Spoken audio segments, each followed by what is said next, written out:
Yo, what is up, guys? I am Hey Dog, host of the HDG Fantasy Football channel. Yes, we did a name change.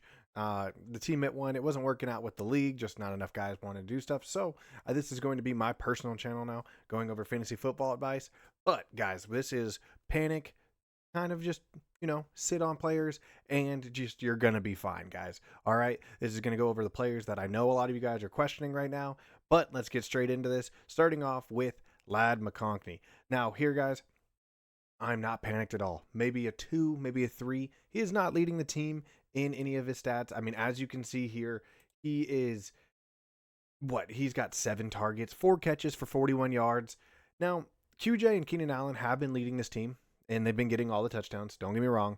But that was during the tougher part of the schedule. If you look at the Chargers schedule, which you'll see right here, they've gone against the Chiefs, the Raiders, and the Broncos. Those are tough defenses. The Raiders, not so much, but now they go against the Giants, the Commanders, Miami, Colts, Minnesota, a little bad stretch, then Tennessee.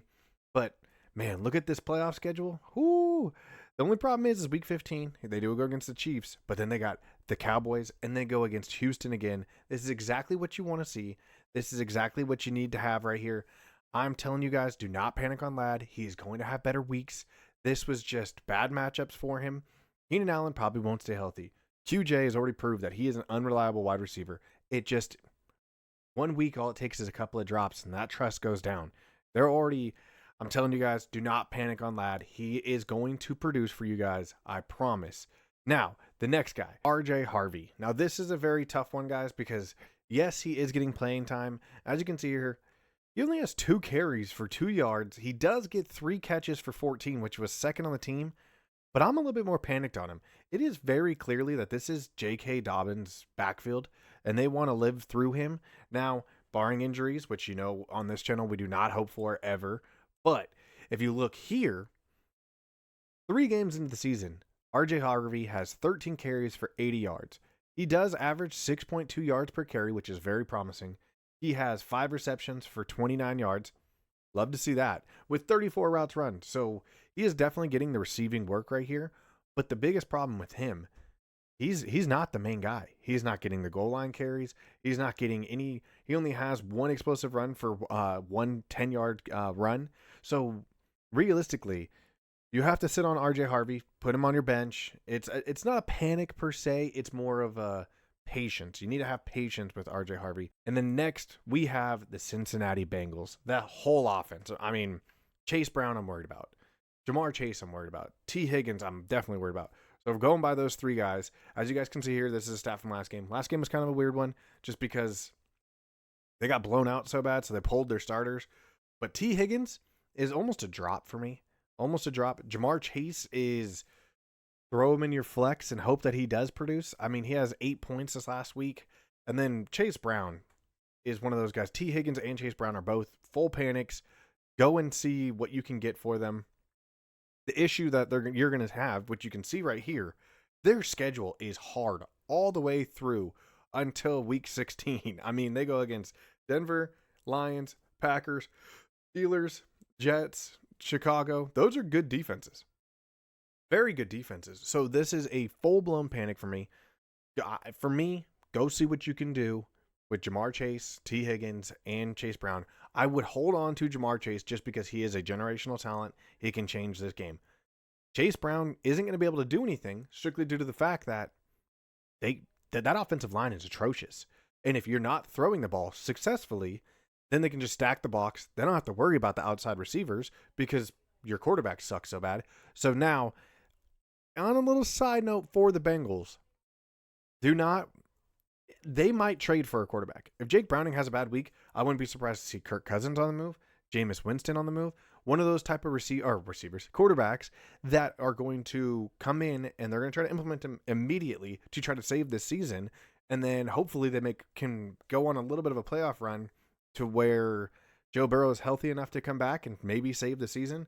But for me right now, you're keeping Jamar Chase. You're looking to trade T. Higgins and Chase Brown because you can't trust this offense. You can't trust it, especially with this defenses. Like they had an easy schedule. Besides Minnesota, the Browns are trash. They barely beat them with Joe Burrow. Jacksonville, trash. Barely beat them. And then Minnesota, they got blown out. So The defenses are only going to get harder for the next 4 or 5 weeks. So why? Yeah, just for me, trade T Higgins, trade Chase Brown, keep Jamar Chase. That's where I'm living right now. Next up, we have the Miami receiving core. Now, Tyreek Hill is one of those guys that I'm panicked a little bit. Probably put me at like 4 or 5. I would still keep him. The problem is that the draft capital that you used on him, whether it was a second, third round pick, he had 10 targets, 49 yards, 1 touchdown. Jalen Waddle.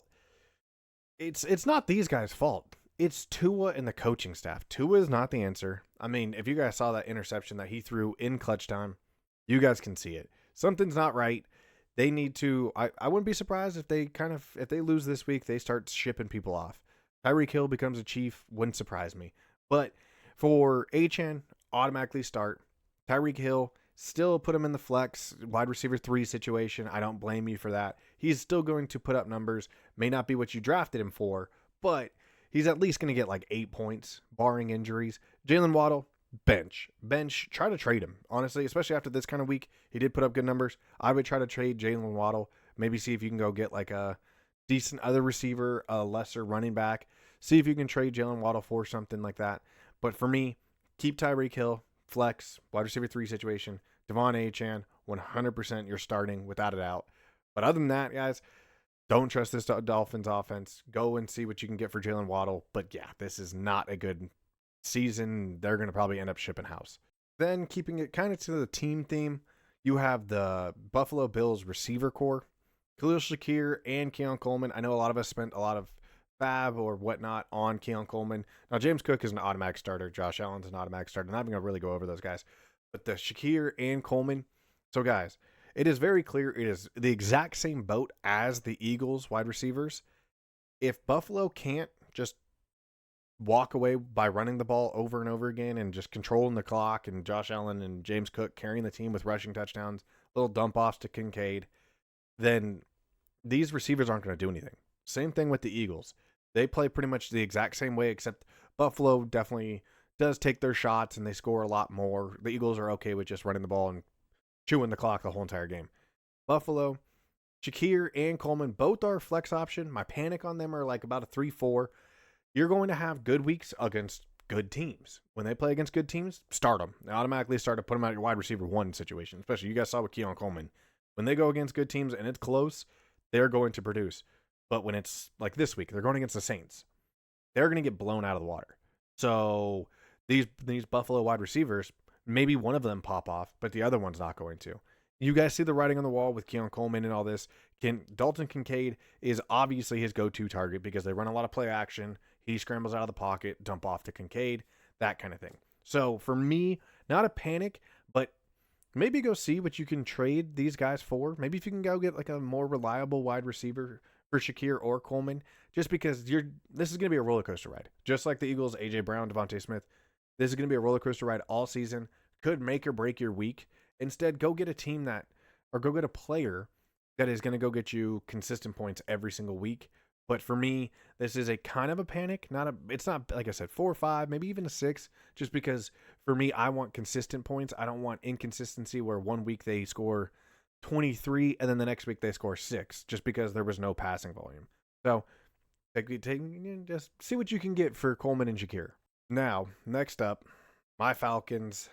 This is a tough game to gauge, strictly just due to the fact that, we got blown out by the Panthers. So I don't know what to tell you guys, but don't panic on Drake London. He still had 8 targets. Darnell Mooney does lead the team with 11, but Drake London still goes 5 catches for 55 yards. Honestly, the most consistent one is Drake London, but right behind him is Kyle Pitts. Obviously, you're starting Bijan Robinson. I'm not even going to go over that. That's a clear start. But Drake London is definitely a 4-5 panic because, Michael Penix looked bad. He looked really bad. He looked like he just was kind of blindly. He was making one reads and that was it, and it was just a bad game for him. Hopefully it's not going to continue, but realistically, not too panicked on Drake London. Now, Kyle Pitts, on the other hand, that's a great option for tight end. If you're okay with getting 7 to 10 points, maybe 12, barring a touchdown, then Kyle Pitts is a great tight end for you to go pick up, maybe even put in there, especially with like tight ends like TJ Hawkinson and those guys that we drafted that are not doing too well. Kyle Pitts is a good option.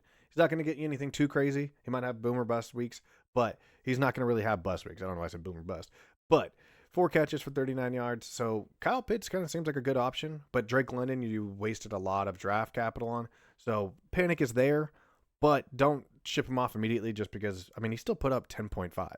Not like a crazy bad week. So just give it time. Let's see if Michael Penix can progress. And if he doesn't, then you panic. Especially this week against the Commanders defense. This might be a week that if Penix struggles this week too, then the Drake London panic goes through the roof for sure. Now one that you guys, and myself included, JCM. Now this deserves a bit of a panic, to be honest. Everybody thought, oh, Austin Eckler went down, torn Achilles. This is going to be JCM's backfield. Wrong. If you guys watch that game, it is pretty much anything but JCM's backfield. You have Jeremy McNichols, who breaks off the 60-yard touchdown. You have Chris Rodriguez, who led the team in carries. JCM only gets one catch. This backfield is up for grabs. JCM is not going to carry your team to playoffs, all that kind of stuff.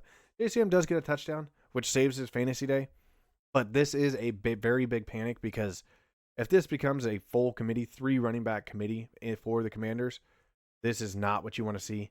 This is not why you drafted JCM, and especially because I drafted JCM in, I want to say the 6th, 7th round, almost every draft, because I thought he was going to become the bell cow running back. Doesn't look like that. Doesn't seem like they want to just lean on him. So realistically, I'm panicked because of where I drafted him and thinking that now JCM could be a flex play, but he had 8 carries for 26 yards. If he doesn't get that touchdown, he ends the day with 3.1 fantasy points.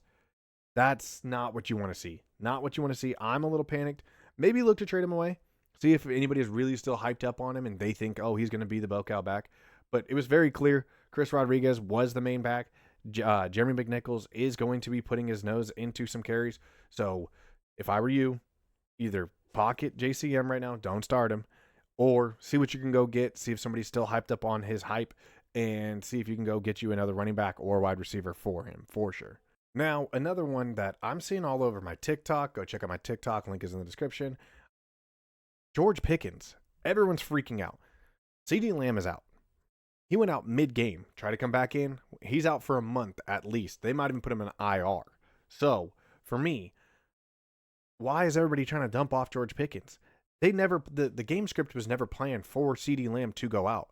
So they never adjusted. They wouldn't have a game plan set up for George Pickens to become wide receiver that one game. AKA Jake Ferguson feeds because they kept the same game plan. Jake Ferguson was open, but hold on to George Pickens. Don't trade him. Unless you maybe you can get a 2-for-1 if you need depth, that kind of thing. But George Pickens is going to produce. He's wide receiver 1 for at least a month in the Dallas offense that is going to be throwing the ball a ton. Their schedule is pretty easy. The DBs he's going to go against are pretty dang easy. So for me, George Pickens is a keep and might become your wide receiver 1 in this Dallas offense because you see the way CeeDee gets fed. Now, those passes have to get thrown around. George Pickens ends up with 9 targets. One of them he dropped and led to an interception, which was his fault 100%. But it happens. CeeDee Lamb dropped 3 passes to win that would have won them the game in that first week. Don't forget about that, guys. George Pickens keep. Do not sell. I know all over my TikTok it's saying, sell George Pickens, he blah, blah, blah. No, do not sell George Pickens. This is a keep. He is a must start, and just trust the process. If you can go pick up Kevontae Turpin, I would do that too. But definitely do not sell George Pickens. And to finish it off, the team that's kind of been shocking me a little bit, now mind you, the Cowboys defense is terrible, the Chicago Bears. Now, everybody's kind of panicked about DJ Moore. He ends up with 4 catches, 21 yards, 1 touchdown. He ends up with 5 targets. Luther Burden ends up leading the team. His passes were wide open. I mean, goodness gracious. He was just butt naked all the time. Rome Odunze does kind of look like wide receiver 1. Do not panic on DJ Moore. Hold on to him. Just wait it out, guys. They're not going to be going against this easy of defenses all the time. DJ Moore is going to become the wide receiver 1 again. It's going to happen. You can go spend fab on Luther Burden. Don't. Go look at the past 2 weeks. This is a fluke game for him. Colston Loveland, leave him alone too. DeAndre Swift is still a flex-ish kind of player. He ends up with 3 catches for 45 yards. One of those came off a 41-yarder. Don't do it. DJ Moore, either maybe put him on your bench if you can afford to. Oh my goodness, sorry guys. But he should still be a starter. Do not panic. He is going to be an everyday. He's going to be a very great wide receiver. Just wait until they start going against tougher matches. DJ Moore is going to get the separation. Romadunde looks good right now. He's weirdly open every single time that he's getting this corner two. He's cooking them. I get it. But DJ Moore is wide receiver one in this offense. Don't forget that. Just trust the process. Hold on to him. My panic on him is like a 2. A 2. He is fine, guys. But on that note, guys, that's going to be it for the video. Make sure you guys like, comment, and subscribe. I really appreciate the subscriptions. But on that note, guys, I'm Hey Dog. I'm out. Love you. Appreciate you. Deuces.